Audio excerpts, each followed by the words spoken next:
नाही आकड्यांचा खेळ आता सांगायचं नाही.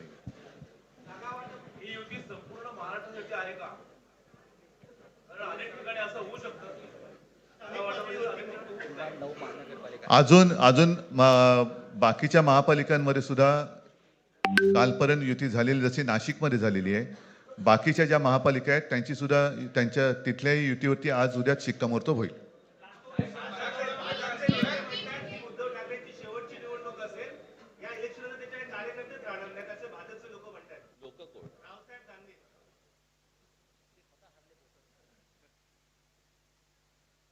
त्यांच्यावरती प्रतिक्रिया देण्याच्या तरी पातळीचे राहिलेत का ते?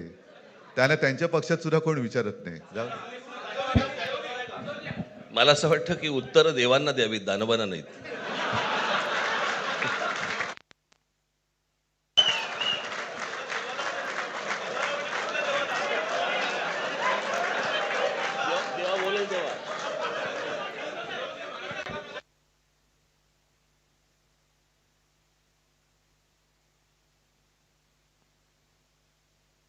मुंबईचा महापौर मराठीच होणार आणि तो आमचाच होणार.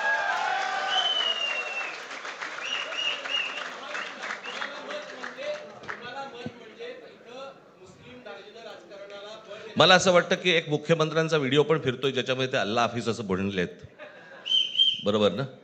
तर या गोष्टी त्यांनी सांगू नयेत. माझ्याकडे खूप व्हिडिओज आहेत.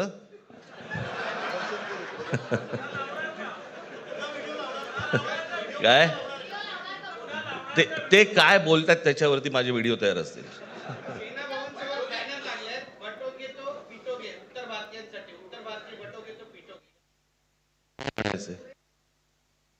काय म्हणायचं त्याच्यावरती? सगळ्यावर कसं बोलायचं रे?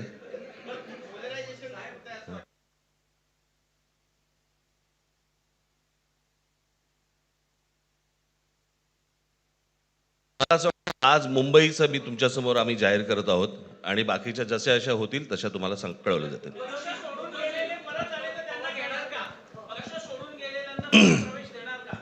मग कोण गेलेत?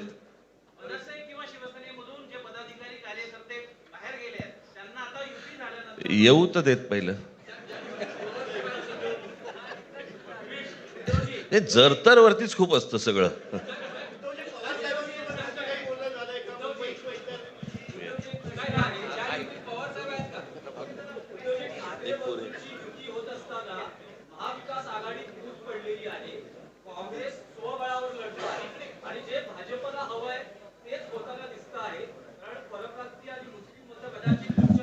भाजपला काय हवंय ते भाजपने पाहावं, मराठी माणसाला काय पाहिजे ते आम्ही पाहतो.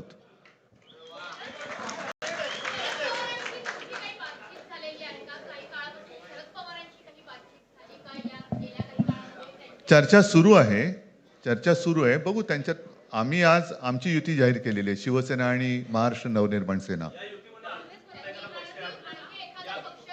जे महाराष्ट्र प्रेमी आहेत त्याच्यात काही भाजपातले सुद्धा अस्सल मराठी आहेत, ते सुद्धा येऊ शकतात.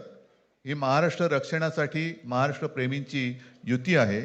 त्याच्यात काही जण भाजपमध्ये सुद्धा आहेत, त्याने हे जे काही चालले ते पाहवत नाहीये किंवा सहन होत नाहीये, ते सुद्धा येऊ शकतात.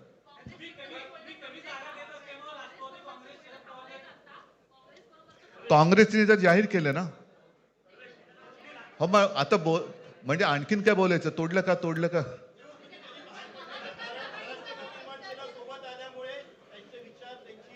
बघा, मला बाकी कोण काय म्हणते त्याच्याशी काही कर्तव्य नाही. मी परत एकदा सांगितलं, महाराष्ट्राला आणि मराठी माणसाला काय पाहिजे ते आम्ही दोघं बघतो.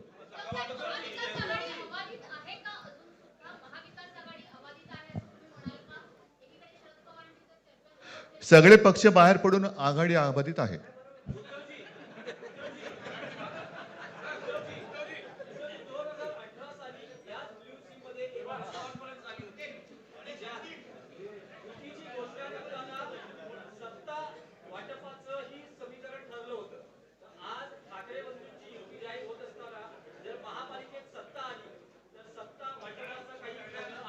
त्यावेळेला आम्ही हा निर्णय जाहीर केला होता आणि नंतर काय झालं तुम्हाला माहिती आहे.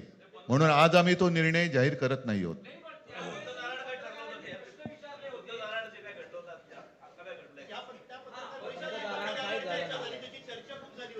आता आमचं दोघांचंच घर आहे ना, दार बंद कशाला करायचं? ठीक आहे, चला, मला असं वाटतं बाकीच्या प्रश्न आता काही तसं काही नाहीये. निवडणुकीपूर्वी अरे झालेलं आहे ना जागा वाटप. माझी निघताना फक्त एकच छोटी विनंती आहे. ज्यांचं मुंबईवरती, महाराष्ट्रावरती, मराठी माणसावरती प्रेम आहे, अशा सर्व माझ्या पत्रकार बांधवांना, भगिनींना माझी विनंती आहे की आमच्या पाठीमागे उभे राहा. धन्यवाद.